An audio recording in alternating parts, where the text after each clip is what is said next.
Welcome back to Stories from the River, the Lighthouse Fund, Episode 2. I'm Emelyne Henderson, and today I'm joined by Heather Greenwood and Tim Sayles. We are excited today to continue this conversation of the Lighthouse Fund. Manny and Charlie in Episode 1 walked you through the history and the heart behind this program and some of the mechanics of how it works. And today, Heather, Tim, and I are going to walk you through how we built this at Broad River Retail. Welcome to Stories from the River, a show in which we go behind the scenes at Broad River Retail. Heather and Tim, let's start by just doing a quick introduction. Heather, I know you're a very frequent host on the podcast, but just tell us a little bit about who you are and what you do for Broad River Retail. Sure. Thanks for having me today. Excited to be here with you and Tim. I'm Heather Greenwood, Director of People at Broad River Retail. I've been with Broad River going on 9 years in October. Time flies when you're having a good time. And I get to work alongside great people like Emelyne and the People Allies and Tim to do really great things at Broad River to really focus on creating exceptional experiences. My name is Tim Sayles. I'm the Director of Facilities and Construction. I've been here for almost 8 years now, and I handle everything in every store or warehouse that we have that is building related, from toilets breaking down to HVAC not working to pest control issues, you name it, landscaping, those kind of things that help our experience for our memory makers and our guests, as well as I help project manage all of the construction projects that we have. So anytime we're renovating a store that's already open or opening a new store, I'll hire the architect and work with them, and then also work with the general contractors until we turn it over to store to open up to the public. A little bit about me, just for our listeners. I am recently, as of I think today, a senior manager of experience and events. And I work in memory maker experience alongside Heather and my team. And really everything that we do is centered around our memory makers and how do they feel supported and fulfilled, and that they have a journey here at Broad River. And so Heather and Tim and I were able to work on this project very closely, along with Jocelyn Jones and Kim Harkness as well. And we're excited to share a little bit about that with you today. And this kind of fund has been on Broad River Retail's heart for a really, really long time, as Manny and Charlie shared in the first episode. But you guys also got the privilege to be a part of a project on the leadership team and kind of a challenge to the leadership team. And so why don't you tell me a little bit about your experience in that? Sure. A couple years ago, we were presented with a challenge as a group of leaders, and Jocelyn and Tim presented us as a group with a challenge. And the challenge really was, what's the biggest issue facing Broad River today? And so you can imagine we were in multiple groups. There's so many ways you can answer that question. We're a retail company. And so each group kind of went off and they started brainstorming. And our group, Tim and myself and Kim Harkness and Chrissy Whitley, really sat down and kind of went our own direction. And then we came back to the table. And we said, we really think the biggest challenge facing Broad River today is the hardships that memory makers go through every day. So that's not necessarily what happens in these four walls and what we control at Broad River, but really like the things that you don't expect that happen at home. And they happen to all of us. All of us go through tough times. And as a company, we're so people-centric, and everything we do around our memory makers is so important to us that when one hurts, we all hurt. And so it really led us down this journey of crisis assistance. And we didn't have a formal program at that time. We did a lot of little things and we try to help the best that we can. We have a great community that comes together so well at Broad River, but we knew that the real challenge was creating something much more formal, much more fair, much more consistent. We needed some help to get us there. And thus we created and presented at the time Project Upstream to our peers.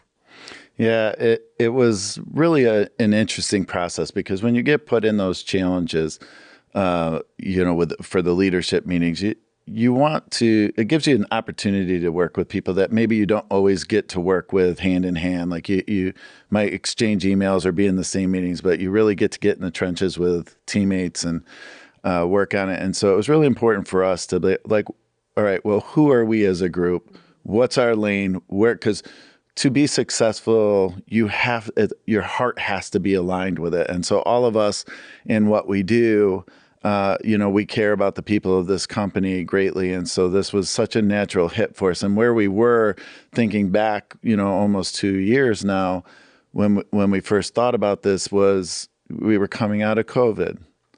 The economy wasn't doing well. The aftermath of both of those was so prevalent in our people. And while, you're supposed to be a robot and show up at work and everything that's happening at home is supposed to stay at home, we're human beings. It's hard to be a robot. It's hard not to let those pressures creep into the walls of your job and everything. And we just had a heart for everything that was hurting so many people. There was all of us and where we were at work didn't need to look very far to know someone who was struggling greatly at that time. So this was a project that really spoke to those that we love and we see every day, and just wanting to find a better way for them, a better solution. Yeah. I think being on the outside of it and kind of seeing all the leadership team, different groups preparing for it, like what I could see the most, I think, was your guys' heart for it and was your passion for it. And I remember Kim and Chrissy and you guys being so excited about presenting it to the leadership team. So what made it so special for you? You shared a little bit about, but what made Upstream so special? First, I think it was working alongside really great people who are so like-minded. I have been very fortunate in my time at Broad River to spend a lot of time with Chrissy and Kim and Tim. So I know that we are very similar in heart and head. So working with people who I know just really, really care, and then knowing we're coming every day because our intent always is to better this company, to better our memory makers. And there's so many ways to do that. But for us, it just felt like this was so needed. We felt it, we've seen it, we've experienced it. And if we could put something together that helped just one person, at that point, it's just about one, just a little bit, how much better would our company be? And, we always think about the ripple effect, and Charlie has talked about it as long as I've known Charlie. And so I think a lot about that. If you help that one person, what goes home at night? And what goes to their friends and their family and their community? And if we can just play a little part in that, man, how magical is that to the world that we live in? Yeah, I think for me, on the day-to-day tasks that I have at hand of, making sure the facilities run and all that, there's definite purpose to what I do on that. But the human side of me longs to be a part of something greater than that. And so just to be able to partner with the first of all, from a group perspective of working on a project together, that team was great. We all brought different skill sets to the table. And so to be able to utilize everyone's strengths, like the final presentation that Kim put together for us was amazing. But then it was just everybody did their part, their piece. They picked it up. But then you look at the impact. I'm glad for every time someone walks into a store and the air conditioning's working and it helps provide a sale for everybody. That's great. But what we're doing to love the people that are surrounding us is the most meaningful thing that I'll probably be a part of while I'm with this company. If we can come up with a greater thing, I'm all for it. But, for me, I didn't always grow up in privilege, right? So, I know what it's like to have had a need and not known where to turn and, all those kind of things. And so I have a heart for those that are in that place currently and that needed a helping hand. Thank you both for sharing. I know through Project Upstream, there were some feelings because that leadership meeting might have been a bit of a competition. And maybe Upstream wasn't selected at the time, but maybe it also just wasn't the right time. So that was about 2 years ago. And take us through now, going from Upstream and that experience to now the Lighthouse Fund, and kind of how we got there. Yeah, I like to think maybe that day was a spark. And maybe that day, you're right, it wasn't the right time. We weren't ready for it. When I look back at where we were then and who we are now, I think it wasn't the right time for it.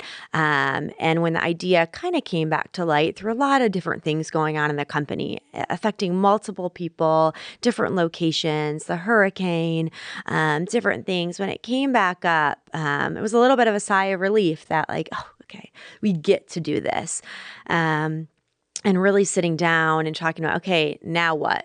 Now what? What we built then was maybe like foundational. We knew what we wanted to do and where we wanted to go. But, that project Upstream was kind of just a seedling. It really didn't have the full build out behind it.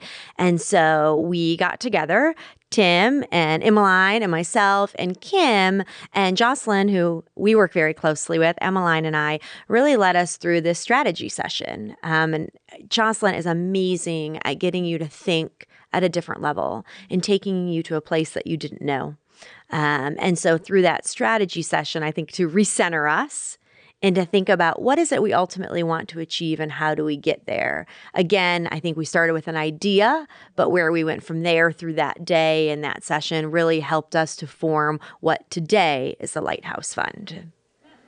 Yeah, again, you go back to the opportunity to do these projects and really learn about the people that you work with. I don't get to work with Jocelyn every day. And I will just tell you, like, she was an amazing leader through that. And I wish there was a time lapse of the whiteboard session that day because we were all over the place. If you remember where we started, where we finished, different topics, everything. It was crazy the amount that we got through that day and where the thought process started.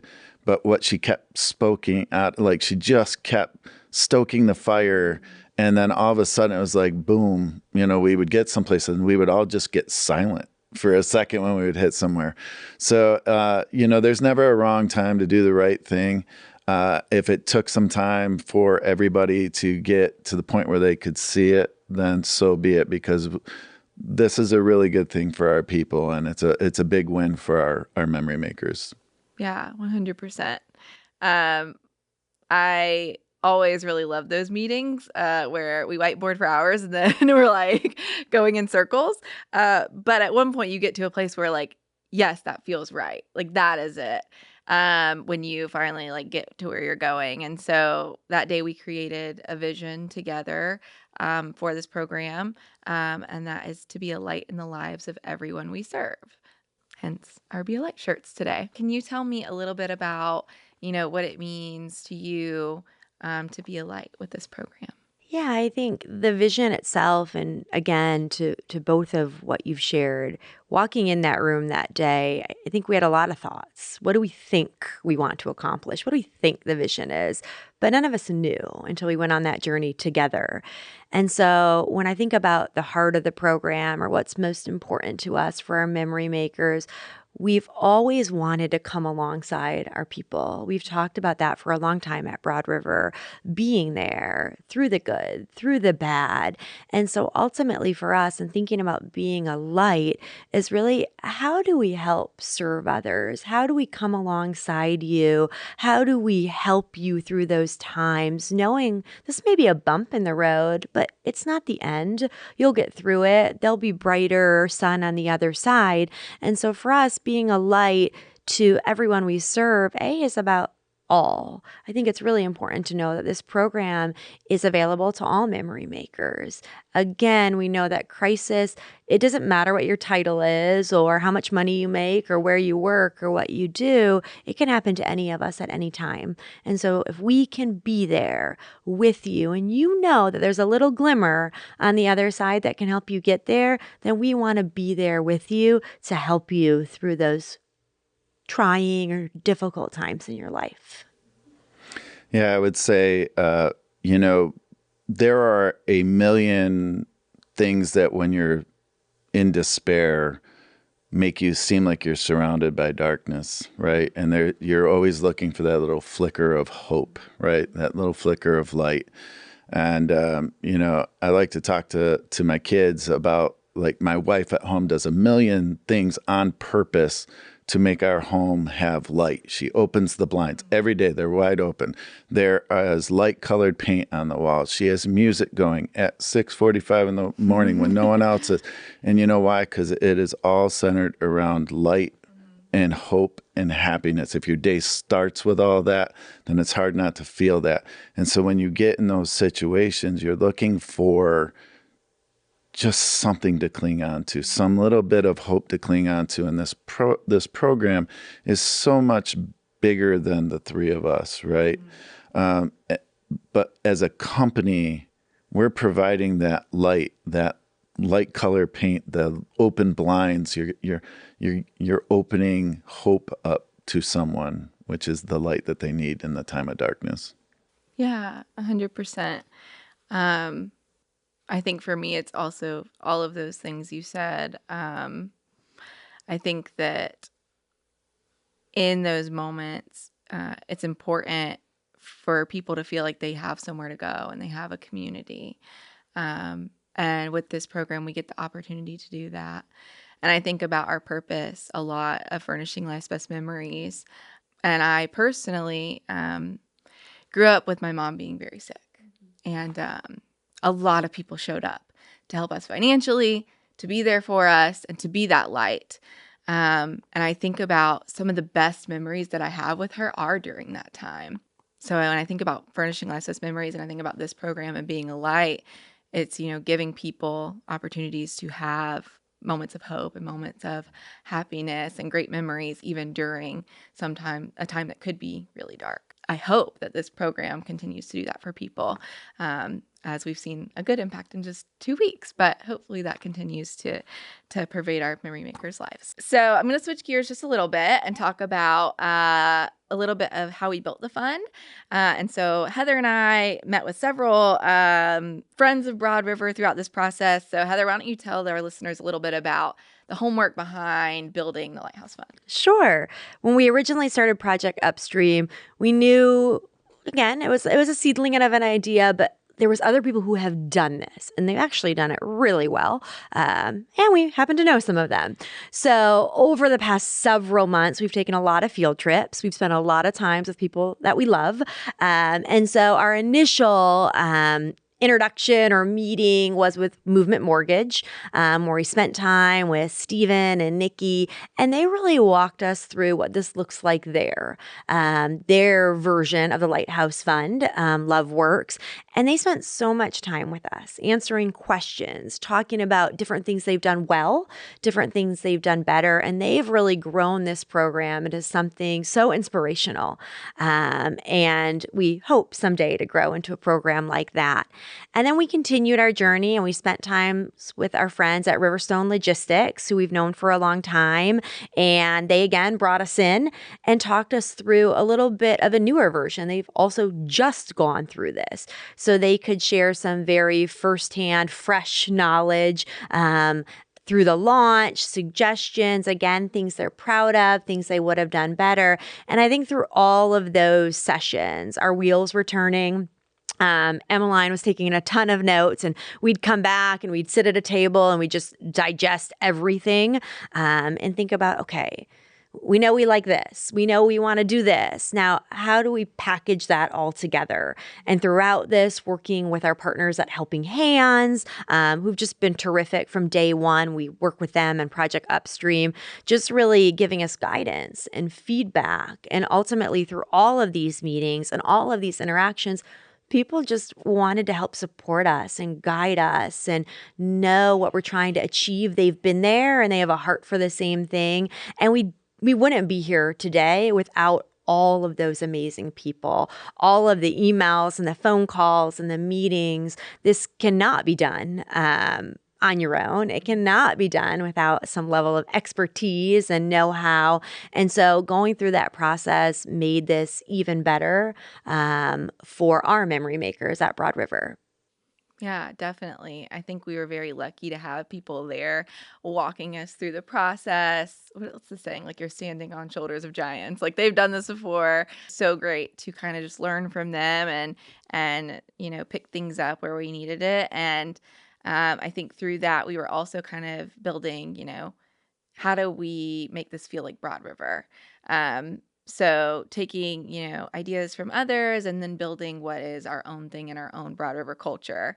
And so obviously the Lighthouse Fund was born, but at Broad River Retail, we also love a logo.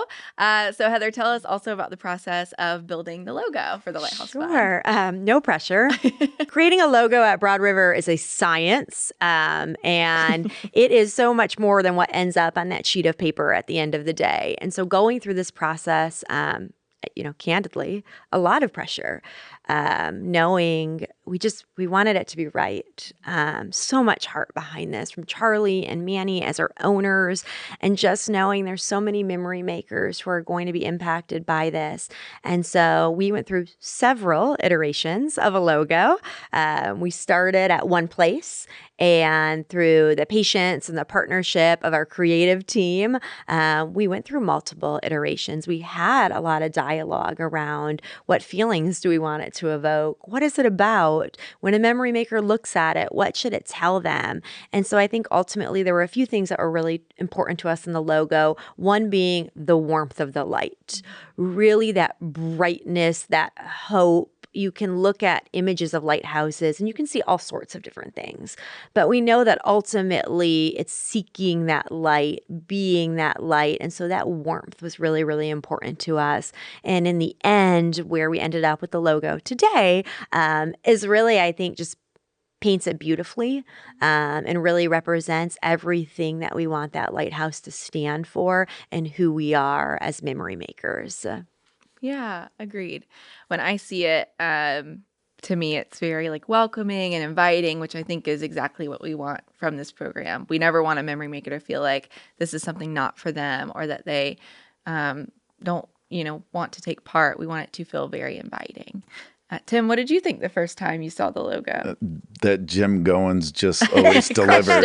He just always delivers. It is such a beautiful thing for someone to be able to listen to words and put it to picture. It's one thing to, be able to put something to words. It's a whole different thing to bring it to life in picture. And Jim Goins is just simply the best at it that I've ever been around. He's really good, really talented. I think behind the scenes, the amount of conversations that Jim and Emelyne had, and Emelyne may never share this, so I will, the amount of conversations, and they have built such a strong relationship over the years, lots of the work that we do with Jim and his team, but just being able to be real with him and speak to him from your heart on how you envision the program and what you want to see as kind of behind the scenes. How do you want it to come to life? Those conversations in the end just paid off in so many ways to deliver what we have today. So kudos to you and Jim for all the hard work that you guys put into really painting the picture the way it was meant to be painted. Yeah, of course. And Jim is a great partner and has a lot of patience for our ideas. That's right. We appreciate him. So when rolling out this fund, we knew it was going to be a really big deal. We knew we wanted to be really intentional about it. So Tim, can you tell us a little bit about our strategy for rolling it out and the countdown? I feel like you really brought that idea to the room. So yeah, who doesn't love them a countdown? I don't know. I feel like sometimes you can build excitement in really simple ways. And so I believe you would send it out, weekly? The email came out weekly with the countdown of something big is coming. And it had, the clock ticking down. And it really just starts to build excitement. What are we talking about? Is this going to... It could have gone so many different ways, and that's what I want. I was hopeful for with something like that is for you to just what could this possibly be that they're talking about, right?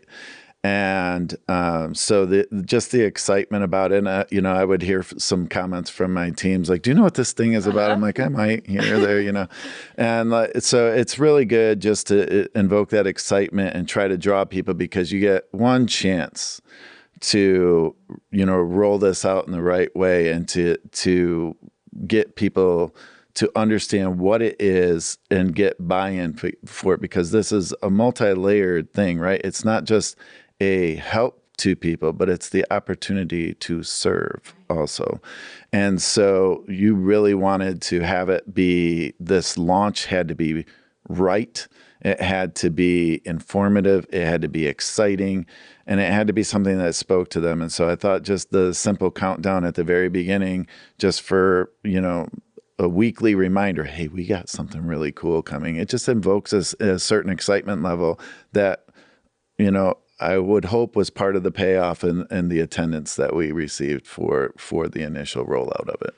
I also think as Tim talks, and maybe this is the first time I've connected it all together, we've never done anything truly secret. Yeah. Right? Like, we share a lot. We announce a lot. We do a lot of great things. But the fact that, like, you were literally putting it out there and they had no idea what it was. Yeah. Just 2 weeks until something good is coming. Mm-hmm. I think that created more of a, like, and I heard the same things, like out in the hallways and going to the restroom or the copy machine. People will be like, hey, did you this call? Hey, do you know anything about it?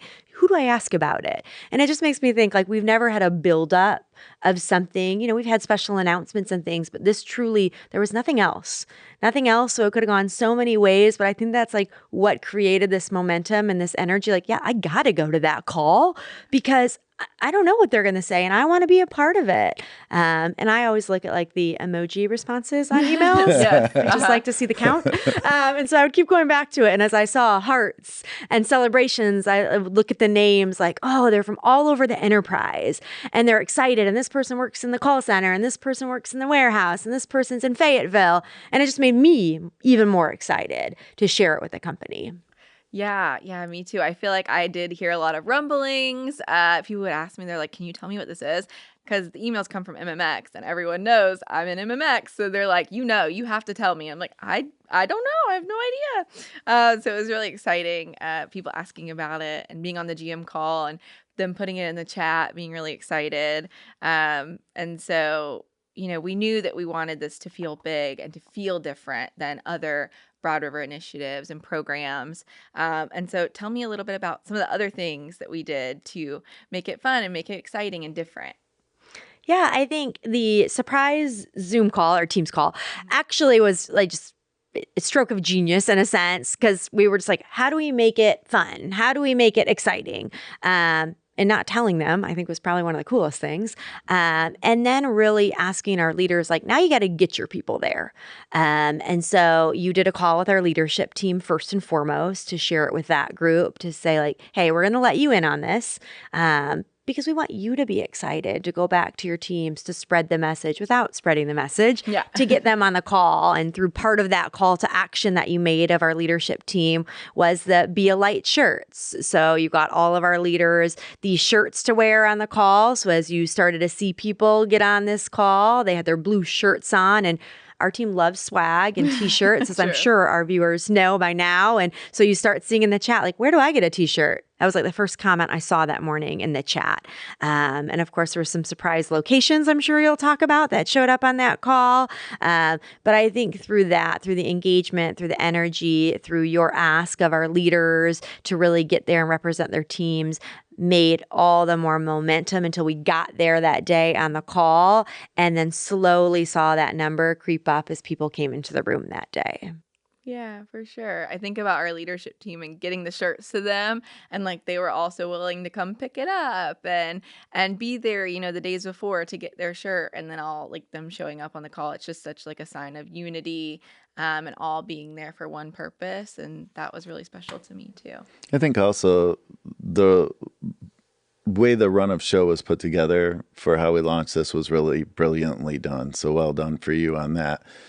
Just the way the whole announcement took place and cascaded through it all was really such a wonderful job. And it, a lot of times you'll start to see participation drop off, and it just kind of, that was one where it just maintained the whole way through. I think people were hooked, and I think it was a big testament to the run of show and how it was set up.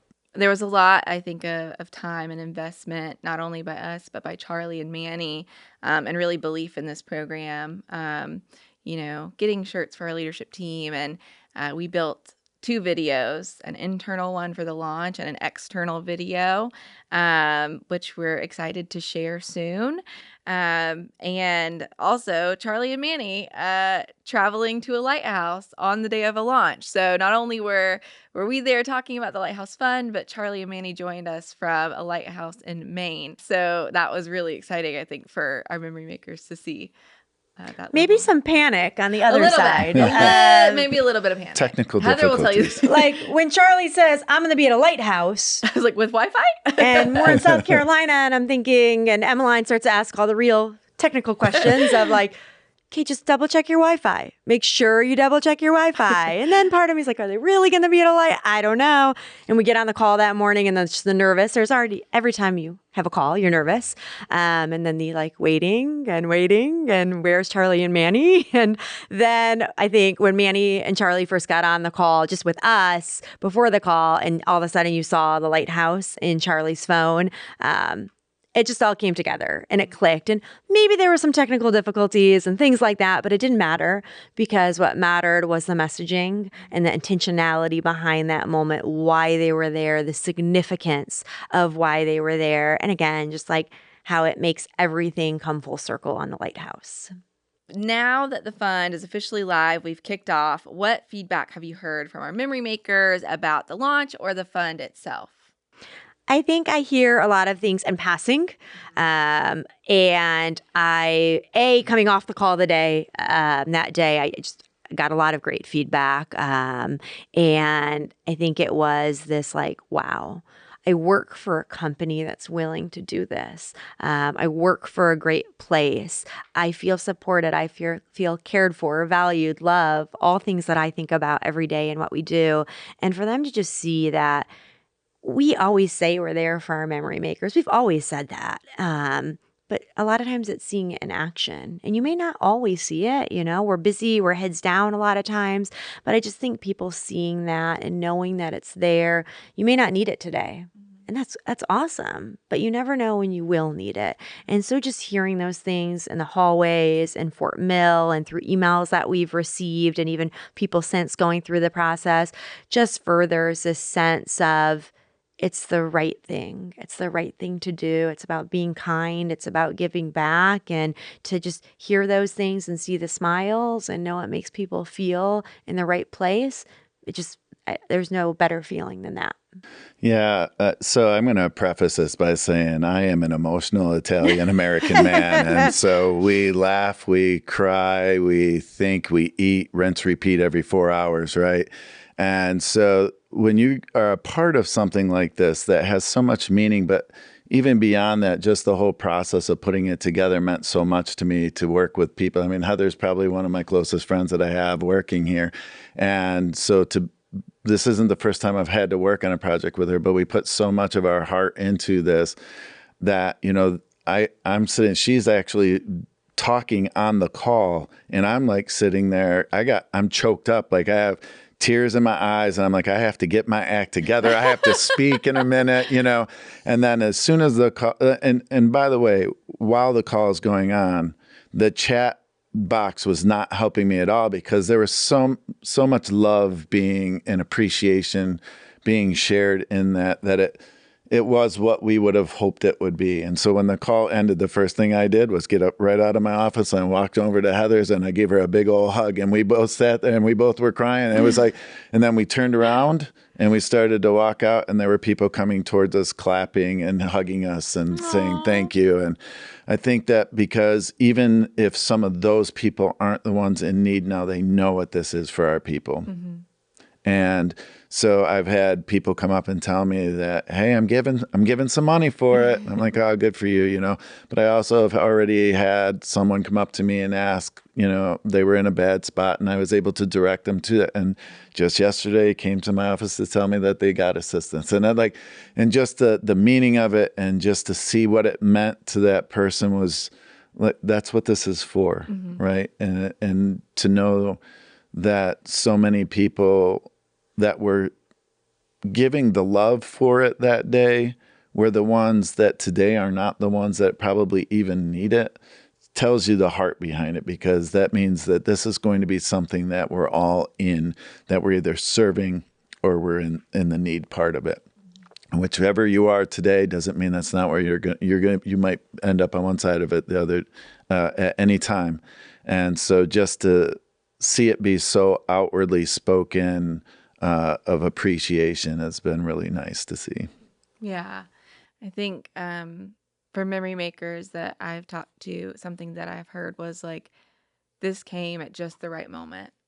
Like I was sitting here not knowing what I was going to do, how I was going to provide for my family, how I was going to get out of this. And then this came at the exact right moment for me. And I think that's what it's about, is being there in that moment and being able to direct that person to somewhere that they can find hope or find assistance. So that's great.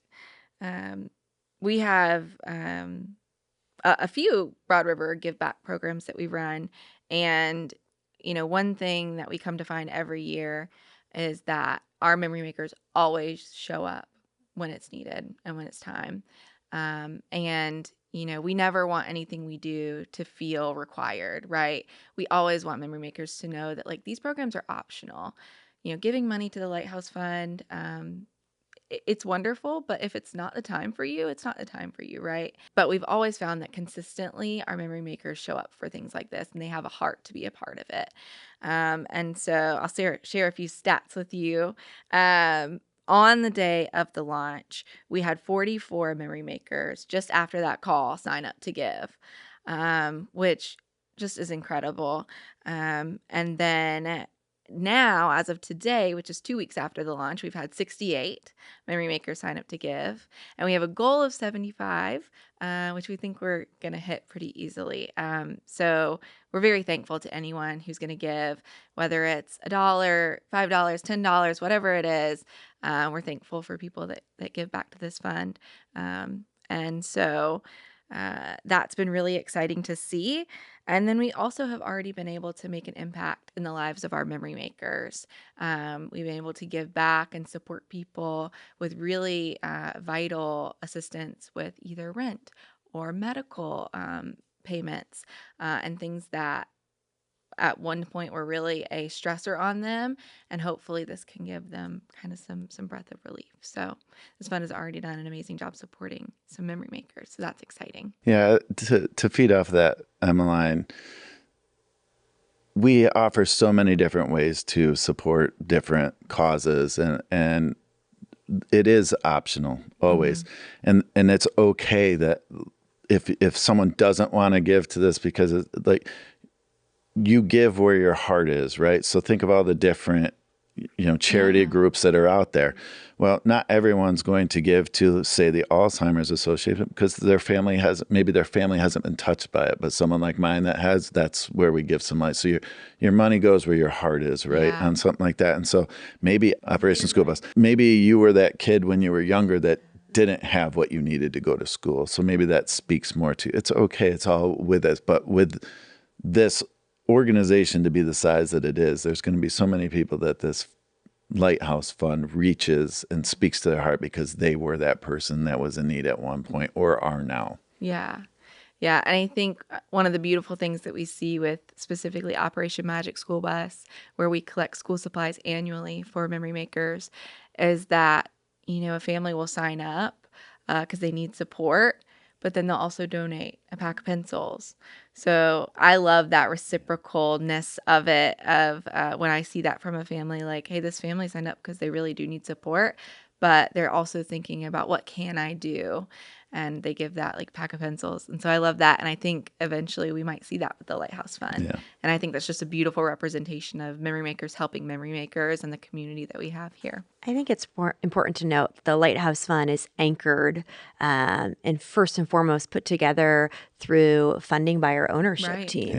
Yeah. It was really important for Charlie and Manny to be able to get this fund in a good place. Again, what we've put out there is the invitation to our memory makers to take part in it, knowing that they may. It's not the expectation by any means, but the fund is good. We're in a great place. It's healthy. It's been seeded, and there's a lot of pride in that means so much to Charlie and Manny and their families, to really be able to start this fund and get us in a place where we're good for several years.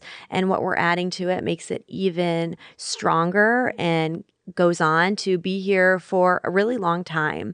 And that goes back to just the heart of who we are as a company, because we're led by people who have that heart for others and want to make that difference in the world that we live in. Yeah, as you were saying that, I was really like, what came to mind is like what Charlie and Manny say all the time about like healthy things grow. And they did a lot of work in the beginning to make sure this fund was healthy so that it can continue and be a legacy at Broad River. So it's a great point. All right. So to wrap up, just a few questions for you guys. So as this fund continues to grow and we look into the future of the Lighthouse Fund, how do you hope that it continues to impact our memory makers and our community? It ultimately is touching one person at a time. I don't know where the fund will go or what it will do. I have a lot of hope for it, but I just think about, again, if we can help one person today, and that goes on and that helps get them through a dark time and helps them see light on the other side and supports their family or their community or their friends, there's just no knowing of where it will go and what it will do. But again, it's just that one person a little bit better day by day. I think this fund, alongside the other programs that we run and the other goodness in the community that we live in, is really going to help people see that light and go through to just do amazing things. Sometimes crisis is just a small setback, and it may not feel that way in the moment. And certainly it can be difficult to get through, but knowing that this will help them go through that crisis and be better on the other side. Yeah, I think for me, it's about multiplication. This isn't, we've said this in the meetings a lot, and it was one of our mantras, if you will. It's not a hand out, it's a hand up, right? And so we're helping people get up, have some hope and light in dark times. And then the hope is that feeling that those people then have multiplies to other people. Mm-hmm. And so as they recognize someone else is down, that they're now a part of being the team that helps lift them up, and that we, as a Broad River family, have multiplied our forces of love for each other in such a great way that everyone feels it. Yeah. And it's funny, the fact that you say multiply, and maybe it's because I just sat through Retail 101 again for maybe the 100th time in my career. Charlie always talks about compounding in Retail 101.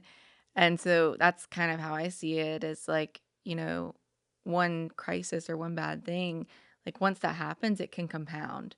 Once you lose money for rent or like a bill, then your lights go out, then this happens and this happens. So that can compound and build. And my hope is that the Lighthouse Fund can start compounding in a good way. Mm-hmm. So, you get that help, and then your friend takes you to lunch, and then, you're able to support your kid doing something that they love, so my hope for it is that it's like compounding good. Yeah. I would encourage anyone, never forget where you came from, mm-hmm. right? And so the good and the bad of it all, always remember it and appreciate the story that is yours. And so it's not shameful to find yourself in a place of need, right? But you can also be now a champion of why you didn't stay down, how you got up. And this fund is a help, an assistance, a hand up to get you back going in the right direction, hopefully, so that you can now be a champion to others. Like, you may be down today, but we're going to give you a hand up so that you can go on and now be a champion yourself. Yeah, 100%. My last question for you guys. So if you could speak to a memory maker today who is in that moment, kind of a darkness and going through crisis, what would you say to them? It's about thinking about where you're going to go and what you're going to be, And when you're down and you're out and you're having that moment, I'm sure that's not what you want to hear. I know that's not what you want to hear.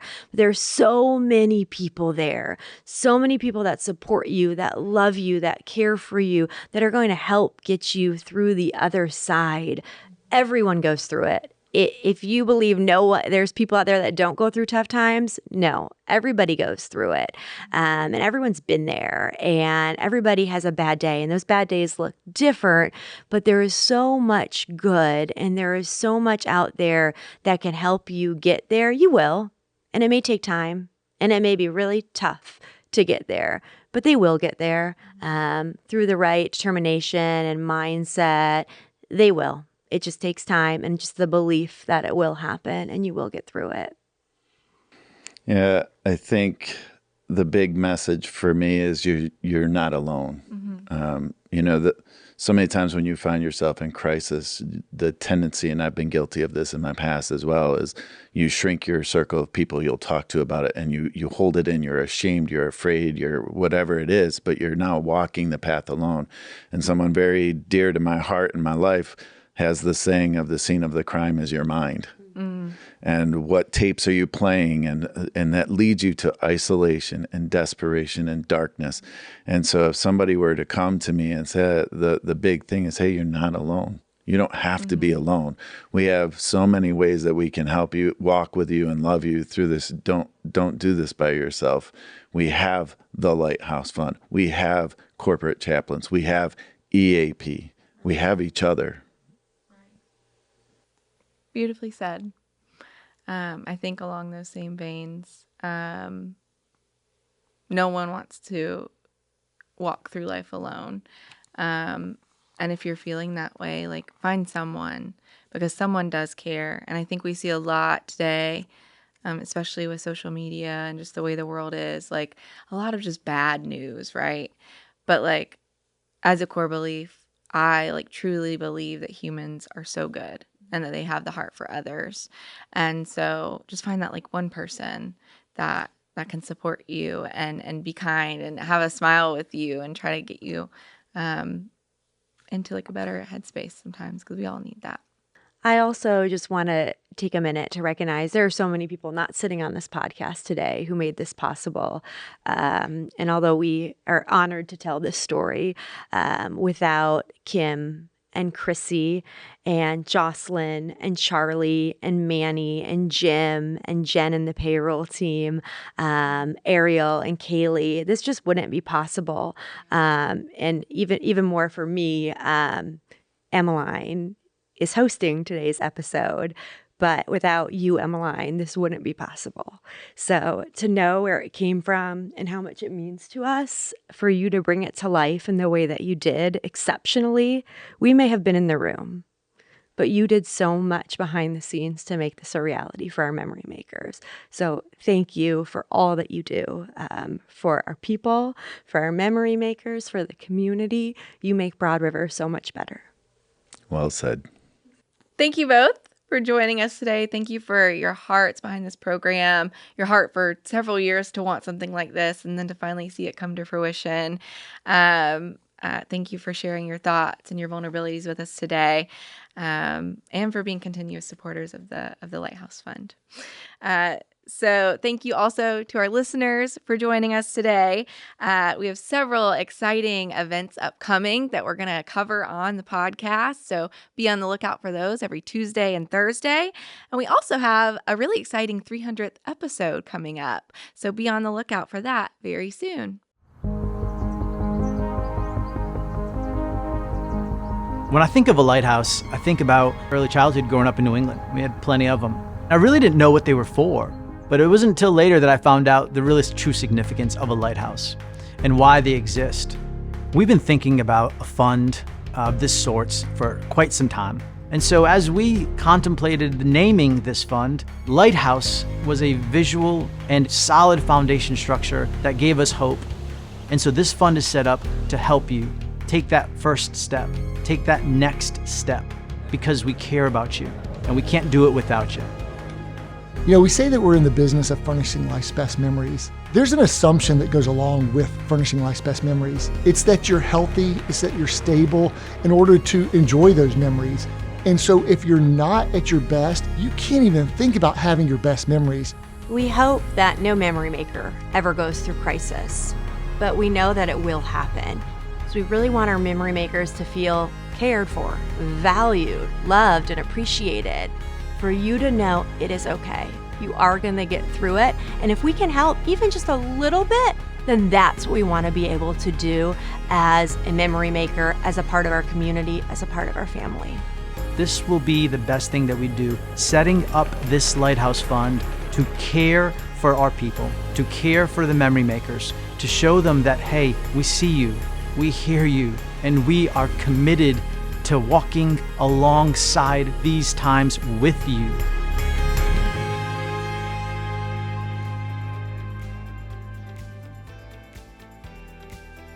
Thanks for listening to Stories from the River.